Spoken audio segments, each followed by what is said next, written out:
La deuxième partie de cela, c'est que vous devez savoir P. Pourquoi vous faites ça? Parce que vous savez quoi? Vous pouvez avoir un gros but. J'aimerais gagner $1 milliard. J'aimerais apporter la paix sur la Terre. Pourquoi? D'ici la fin de cet épisode, vous saurez qu'est-ce que votre système d'activation réticulaire et également qu'est-ce que le plan RPM. Et le meilleur dans tout ça, c'est que vous allez apprendre à utiliser ces deux éléments pour atteindre vos rêves les plus fous. Bon, rien que ça, ouais.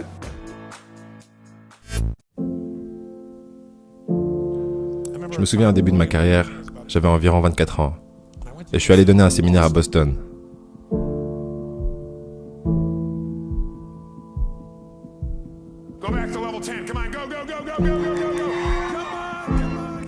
À cette époque, un gros séminaire pour moi, c'était environ 125 personnes. C'était un séminaire de 3 jours, et on travaillait jour et nuit.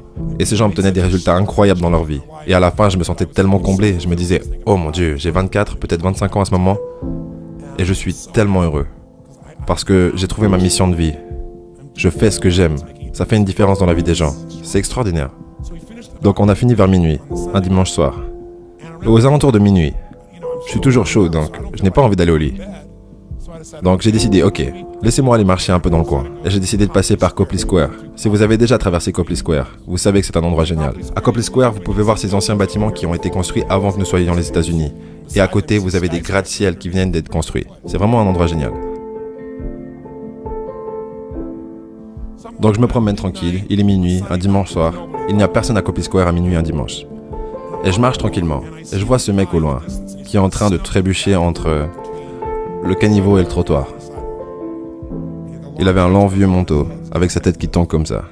Il tenait un sac, et je peux commencer à le sentir avant même que j'arrive vers lui. Et je me dis, vous savez, ce gars est évidemment bourré. Et dès que je me rapproche, je me dis, je parie qu'il va mendier pour de l'argent.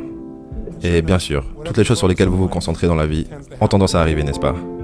Et évidemment, il s'approche hyper proche de moi, je n'étais pas sûr de ce qu'il allait faire, et d'un coup il sort sa tête pour s'adresser à moi et dit « Monsieur !» Il avait une allure et une voix vraiment bizarre. « Monsieur, est-ce que vous pouvez me prêter une pièce ?» Et je me suis dit « Est-ce que je veux récompenser ce comportement ?» Et ensuite j'ai pensé « Je ne veux pas qu'il souffre. » Est-ce que vous avez ce dilemme parfois? Comme vous savez, je ne suis pas ici pour juger. Donc il y a quelques années, j'ai finalement décidé de toujours donner, même si c'était une arnaque. C'est à eux de gérer ça. Si je peux me le permettre, je donne. Et donc je me suis dit que je pourrais lui apprendre quelque chose. Alors je lui ai posé une question et je lui ai demandé, est-ce que tout ce que vous voulez c'est juste une pièce? Il a dit oui, juste une pièce changera ma vie, une pièce.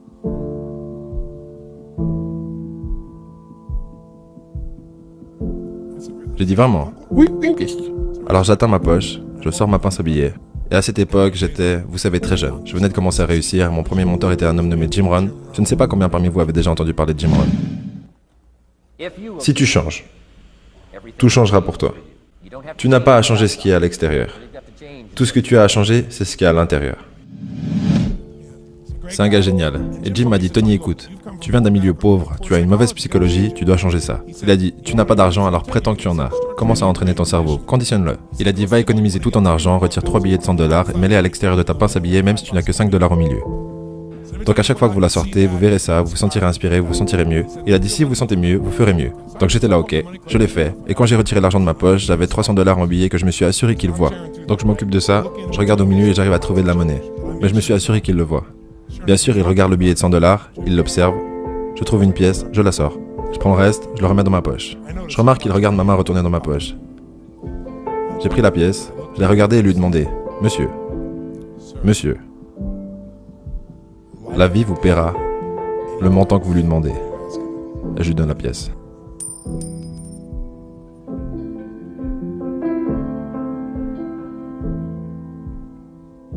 Et ensuite, quelque chose de vraiment intéressant s'est produit. Il a pris la pièce. Il a regardé la pièce. Il m'a regardé. Il a regardé ma poche. Il a regardé la pièce. Il m'a regardé. Il a regardé ma poche. Il m'a regardé encore. Il regarde la pièce. Il regarde ma poche. Il me regarde à nouveau et dit « Vous êtes bizarre !» Et il est reparti en trébuchant comme ça. Je me suis dit « Waouh ! Quelle est la différence entre lui et moi ?» Je veux dire, j'avais 24-25 ans à cette époque. Je faisais ce que j'aimais le plus. J'avais ma mission de vie.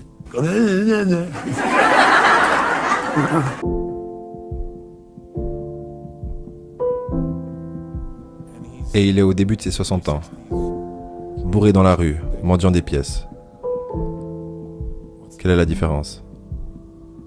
Je me suis dit peut-être que Dieu m'a béni parce que je suis une très bonne personne et il est une mauvaise personne, mais je ne pense pas. Et je me suis dit waouh, peut-être que la réponse à cette question est ce que je viens de lui dire. La vie paiera n'importe quel prix vous lui demandez. La vie vous paiera le prix que vous lui demandez. Maintenant, il y a cette tendance et ces gens qui nous poussent à se satisfaire. Mais apprends un peu à te satisfaire de la vie. Pourquoi tu n'es jamais content de ce que tu as? Et personnellement, je trouve que l'insatisfaction, bien sûr, quand il y en a trop et que ça se transforme en plainte, c'est pas le but. Mais l'insatisfaction, c'est vraiment l'élément qui nourrit le désir. Et sans désir, il n'y a pas de motif, il n'y a pas de raison d'être motivé. Du coup, pour moi, c'est crucial de rêver grand et d'alimenter cette insatisfaction comme j'alimente ce désir. Et c'est ce qui fait que j'en demande toujours plus à la vie et que je suis également prêt à en donner plus. Et vous savez ce qui est intéressant? Vous devez demander intelligemment. Dans la Bible, c'est écrit « Demandez et vous quoi ?» Ouais, c'est une plutôt bonne formule, vous devriez vous y intéresser. Mais vous savez quoi? Ça dit « Demandez et vous recevrez », mais je suis certain que ça voulait dire « Demandez intelligemment ». Je suis certain que c'est ce que voulait dire Dieu. Je suis sûr qu'il ne voulait pas dire « Fais ta pute et tu recevras ». Plains-toi et tu recevras. Je ne crois pas que c'était les instructions. Maintenant, si vous voulez demander intelligemment, il pourrait y avoir 5 éléments à ça. Numéro 1, vous devez demander quelque chose de spécifique. Ne demandez pas quelque chose de général. Les gens font ça tout le temps. Je veux plus d'argent. Très bien, voilà $1, maintenant casse-toi.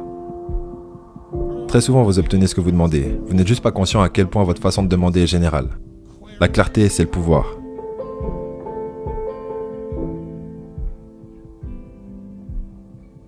Le plus vous êtes au clair sur ce que vous voulez exactement, le plus votre cerveau saura comment vous y emmener. Votre cerveau, c'est un cerveau-mécanisme. C'est comme une bombe. Ces bombes, ces missiles, ils ont un cerveau-mécanisme. Si la cible bouge, il sait où la cible se trouve et la suit. Votre cerveau, lorsque vous le conditionnez, c'est exactement ce qu'il doit poursuivre et trouvera un moyen d'y arriver. Le cerveau humain, c'est vraiment une machine extraordinaire. Et lorsqu'on commence à mieux comprendre son fonctionnement, on réalise que notre tâche, c'est vraiment de le conditionner et de le programmer pour être capable de faire ce qu'on n'est pas capable de faire actuellement, mais de le faire naturellement, avec plaisir, pour atteindre nos objectifs. Et du coup, comment est-ce que vous faites ça? Il y a énormément de façons de le faire. Une des façons que je préfère, c'est la visualisation. Est-ce que vous avez déjà acheté un vêtement ou une voiture et tout d'un coup vous voyez ce vêtement et cette voiture partout? Combien parmi vous avez déjà eu cette expérience? Dites « Aïe, comment est-ce que ça se fait que cette voiture est partout ?» Elle a toujours été partout, mais maintenant vous la remarquez. La raison pour ça, c'est qu'il y a une partie de votre cerveau qui s'appelle le système d'activation réticulaire, SAR. Cette partie de votre cerveau qui détermine ce que vous remarquez et ce que vous ne remarquez pas. Votre cerveau passe la plus grosse partie de son temps à s'assurer que vous ne remarquiez pas tout, parce que sinon vous deviendriez fou. On va rapidement tester votre système d'activation réticulaire pour voir s'il fonctionne correctement. Donc dans la vidéo que vous allez voir, il y aura 6 personnes qui jouent au basket. Parmi ces 6 personnes, il y a 3 personnes qui ont un haut noir et 3 personnes qui ont un haut blanc. Vous allez devoir compter combien de passes se font les personnes qui ont un haut blanc. C'est tout. Vous êtes prêts ?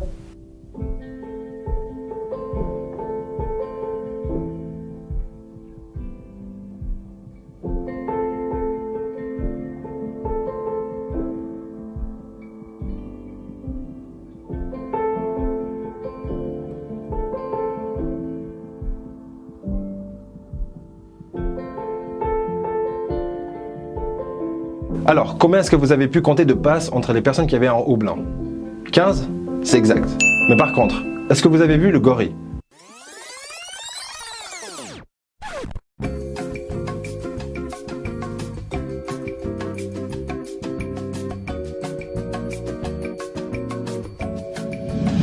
Mais lorsque vous décidez qu'est-ce qui est le plus important pour vous, votre cerveau poursuit cela.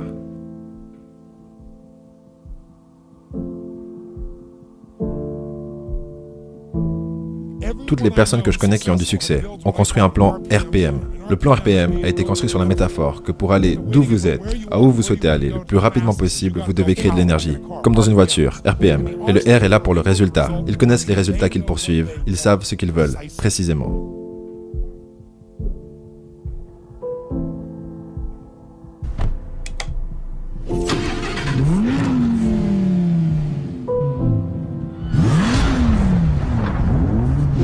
Si vous ne savez pas exactement ce que vous voulez et que vous vous cachez derrière quelque chose de général, vous n'allez pas réussir.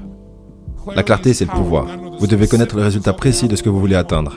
Si vous ne pouvez pas répondre à cette question maintenant, pour votre vie privée, pour votre corps, vos relations, vos finances, votre spiritualité, vous ne serez pas autant accompli que vous souhaitez l'être. Aujourd'hui, on va devoir répondre à l'une de ces questions au minimum. La deuxième partie de cela, c'est que vous devez savoir P. Pourquoi vous faites ça? Parce que vous savez quoi? Vous pouvez avoir un gros but. J'aimerais gagner $1 milliard. J'aimerais apporter la paix sur la Terre. Pourquoi?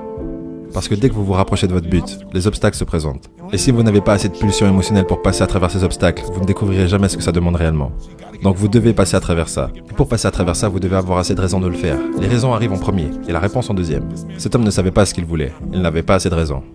Pour demander intelligemment, il faut demander précisément. Pour demander intelligemment, vous devez savoir pourquoi est-ce que vous voulez avoir assez de motivation pour réussir, assez de jus pour faire en sorte que ça marche. Si vous n'avez pas assez de raisons, vous n'y arriverez pas. Et le M est là pour plan d'action massif. Qu'est-ce qui va faire que vous irez jusqu'au bout? Parce que le premier plan ne fonctionnera pas, le deuxième plan ne fonctionnera pas. Donc vous devez avoir assez de plans au cas où les deux premiers ne fonctionnent pas. Autrement, vous allez trouver des excuses pour justifier pourquoi ça n'a pas fonctionné. Donc demander intelligemment requiert tout ça. Vous l'avez compris, pour atteindre votre objectif, il va vous falloir une bonne raison. Est-ce que vous êtes d'accord avec ça?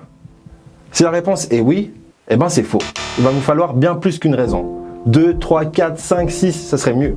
Pourquoi? Parce que dès que vous allez atteindre votre objectif et que vous aurez donc plus de raison de le maintenir, eh ben vous le perdrez. Imaginez que vous souhaitez devenir balèze pour trouver la femme de votre vie, vous la trouvez, 3 mois plus tard, vous êtes de nouveau gros. Du coup, ça ne sert absolument à rien. Et c'est pour ça qu'il vous faut beaucoup de raisons pour ne jamais avoir d'excuses. Voilà, je vous donne maintenant rendez-vous sur le brainclub.fr. Pourquoi? Parce que vous allez y découvrir 14 lois universelles qui d'ailleurs gouvernent notre monde et notre univers, donc c'est plutôt utile, et ça totalement gratuitement. Et pour ceux qui veulent aller plus loin, eh ben, vous allez découvrir le programme Réalité Parallèle. Et c'est un programme de visualisation guidée. Et pour moi, c'est vraiment le point de départ pour toute quête et pour tout projet. Voilà, n'oubliez pas de vous abonner et je vous dis au prochain épisode. Donc les 3 types de monnaie qu'il y a à ce jour sont, vous savez, l'argent de Dieu, l'or et l'argent. Ensuite, vous avez l'argent du gouvernement, ce qui est la monnaie fiduciaire. Et ensuite, vous avez l'argent du peuple, ce qui est la crypto, ce qui est en soi la blockchain.